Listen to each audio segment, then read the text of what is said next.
So first, I'd like you to state your name. I'm Jake. Hi, Jake. All Hi, right. Shawnee.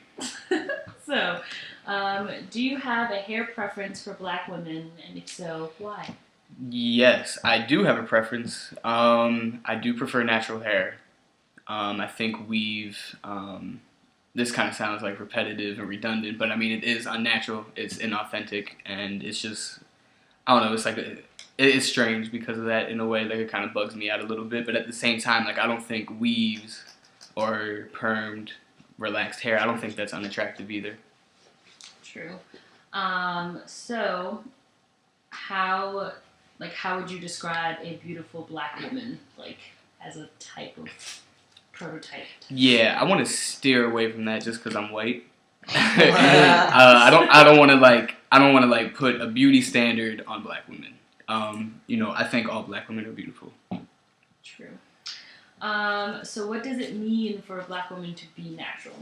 What does it mean? I think it makes a statement in a sense. It definitely tells something about how you view yourself, how you value yourself in a certain way. But then again, that's not to say that like women who don't go natural don't value themselves either. Mm-hmm. So I mean, that's a tricky one. What it means, especially at this point where like some girls do it as a fad rather than like the actual like political implications of going natural. Yeah, I feel like from my experience, because I mean this is not a kind of thing, but like I've always had my locks pretty much, and then I got to college, and it seemed like sophomore year, everyone was like the year of the big lock. chop, yeah, pretty much big chop, going natural, blah blah blah, and it was like, oh, this is beautiful that black women are going natural, but it was such like a trend and like a fad, and like sophomore year. But even if it is a fad though, doesn't mean that it's wrong. Sometimes a group mentality is very healthy, and I would argue that this is one of those times. It's true. So beautiful. So because it's uncommon for black women to wear their natural hair, do you feel as though there is some type of fascination or curiosity with just black women with natural hair? Yes, definitely. When it comes to that, you have to think about systems of domination in our society, and you really have to reflect on white supremacy.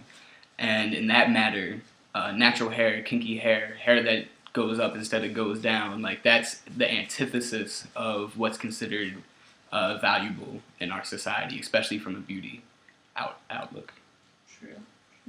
And there's even a fear of it. There's just a general curiosity of it. You know what I mean? Like white people that'll come up and just touch a black woman's afro in the streets. Completely disrespectful, but like it's just like, oh, it's something I can pet. Like it's just, there's definitely a curiosity, a certain fear. And even like a fetishization at some points too, where like some people can be like solely attracted to natural hair. They're like, oh, the kinky African queen, ooh, like queen. Yeah. So I mean, and I think that's definitely dangerous, and it's a problematic way of looking at natural hair. But I think I don't think you can ever escape that. I don't think you can escape those implications within a system of white supremacy. True. So do you feel that Eurocentric ideals prevail in this country? Kind of Basically. I mean, I just answered that question. I mean, everywhere you look, it's lighter, and the straighter your hair is, the more valuable you are as a woman. True. So how do you feel that the media or society or just beauty standards influence who you are attracted to? Or do you feel as though these things influence who you're attracted to? Not really, just simply because like I don't watch TV. The only media that I'm really plugged into is like Facebook, Tumblr, YouTube, and since there's a certain I have some voluntary will in those medias where I can pick what I follow, pick who I'm friends with, things like that. Like that media is always going to reflect my own personal beliefs in that sense. So I mean, like I'm not constantly looking at magazines or looking at the TV and seeing white women as being beautiful. And last question, what influences how you view black women outside the media? What influences how I see black women outside of me? How we Just interpersonal relationships with anybody. I have a lot of friends that are black women, so I mean, just that alone is going to influence how I view them, view their